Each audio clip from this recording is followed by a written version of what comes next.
Senang sekali saya menggambar, hampir buku catatan tulisan itu di pinggirnya ada gambar. Atau apa yang saya lihat dalam bentuk yang tradisionalnya itu tidak sama persis mereka buat. Nah, pada saat itu saya mencoba bahwa harus menerapkan sesuatu yang etnik, sesuatu yang berbeda.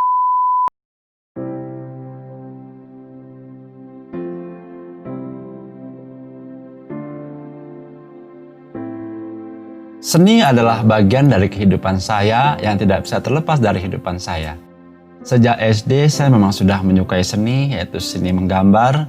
Senang sekali saya menggambar, hampir buku catatan tulisan itu di pinggirnya ada gambar. Saya sudah mencintai seni dari sejak SD. Bahkan ketika saya SMP, saya mulai banyak mengenal dunia seni.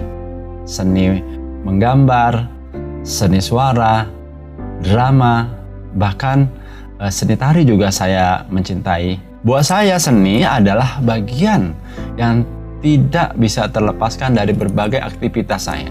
Saya lebih menyukai aktivitas dalam bidang seni, sehingga saya mencintai atau menyukai hal-hal yang bersifat seni, terutama gambar, seni rupa. SMP saya sudah tertarik dengan benda-benda kuno, seperti guci-guci, kain-kain, dan sebagainya. Bahkan dari SMP sudah punya dream, suatu saat saya punya galeri yang berkaitan dengan seni. Itu sudah dream saya semenjak saya di SMP.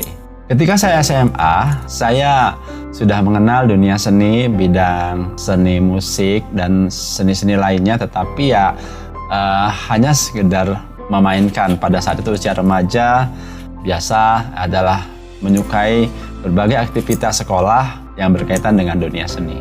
Dunia seni buat saya merupakan hal yang sangat nyaman ya. Saya menyukai seni dalam aktivitas, apakah saya ikut menyanyi, paduan suara, atau menggambar. Dan saya pada saat saya SMA dahulu, saya sudah banyak menciptakan puisi, bahkan cerpen yang sempat diterbitkan ke dalam media harian, yaitu Lampung Pos atau media lainnya, atau puisi juga dalam bentuk tulisan-tulisan yang diterbitkan. Dan pada akhirnya ketika tahun 87 saya sudah ada di kampus Unila, dan saya banyak sekali mengikuti kegiatan-kegiatan yang sifatnya muhibah kebudayaan atau meneliti beberapa benda seni. Dan pada saat itu saya lebih mencintai tapis. Tapis buat saya pada saat itu amazing. Wah, luar biasa. Karena buat saya tapis adalah merupakan kain yang memiliki berbagai motif, desain, warna.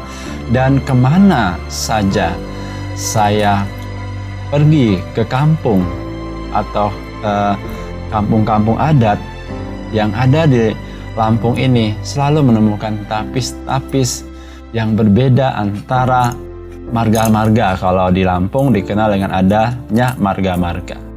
Nah, kegiatan penelitian saya adalah berkaitan dengan kain tapis, kemudian sastra lisan, dan saya bersama para peneliti lainnya atau teman-teman lainnya, dan kadang-kadang saya melakukan sendiri perorangan. Saya melakukan kunjungan atau wawancara ke kampung-kampung Lampung di seluruh kabupaten yang ada di Provinsi Lampung, dan berbagai marga atau berbagai kampung. Di sana saya menemukan kain-kain tua, dan saya lihat banyak sekali cerita-cerita dari nenek-nenek atau ibu-ibu yang menceritakan bagaimana fungsi dan pemakaian dan bagaimana proses mereka pembuatan pada masa dahulu. Dan dengan begitu saya lebih mengenal dan mencintai kain-kain tersebut.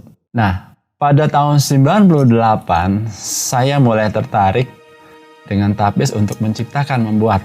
Karena saya lihat di pasaran atau para pengrajin-pengrajin dahulu sudah membuat tapis sebelum saya. Tetapi apa yang saya teliti di kampung-kampung atau apa yang saya lihat dalam bentuk yang tradisionalnya itu tidak sama persis mereka buat. Sehingga timbullah keinginan saya di samping mengadakan penelitian, melestarikan, tapi saya juga harus berbuat tentang tapis. Awalnya saya buat tapis, yaitu tapis yang klasik. Karena buat saya, sesuatu yang tradisional itu harus dilestarikan dan dikembangkan. Sehingga saya membuat desain-desain tapis yang sesuai dengan yang sudah ada, yaitu tradisional. Pada tahun 98 itulah saya mendirikan usaha dengan nama Tapis Helau dan brandnya Rasuan Tapis. Pada saat buka usaha tapis, saya sudah memang punya komitmen atau punya sesuatu yang harus saya lakukan atau value adalah bahwa saya mengedepankan kualitas dan desain.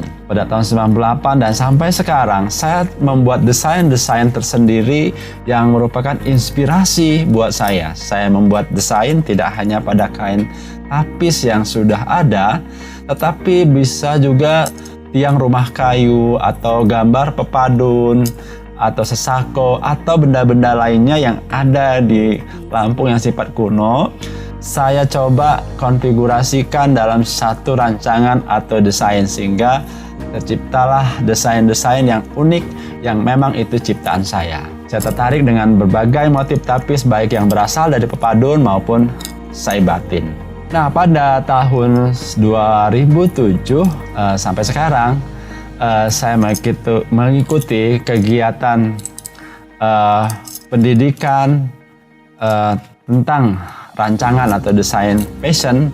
Maka mulai saat itulah saya mencoba membuat kain-kain baju-baju yang memiliki nilai rancangan etnik Lampung. Nah, pada saat itu saya mencoba bahwa harus menerapkan sesuatu yang etnik, sesuatu yang berbeda. Pada saat itu saya mendapat tantangan dalam arti bahwa selama ini saya sudah membuat tapis, tapi saya harus membuat konsep fashion. Dalam arti harus membuat inovatif baik yang sifatnya fashion maupun produk-produk lainnya yang bukan sarung tapis. Dan bagi saya, apapun profesi seseorang, apapun hobi, apapun hal yang positif, jika dilakukan dengan baik, penuh ketekunan, kesabaran, dan semangat yang tinggi, maka akan menghasilkan suatu karya yang baik dan tentunya akan terus melakukan perbaikan-perbaikan atau penelitian atau mencoba mengeksperimenkan hal-hal yang terbaru dari karyanya. Buat saya, berkarya adalah bagian dari kehidupan yang saya lakukan dengan kain. Saya berpikir kain adalah saksi sejarah. Mengapa?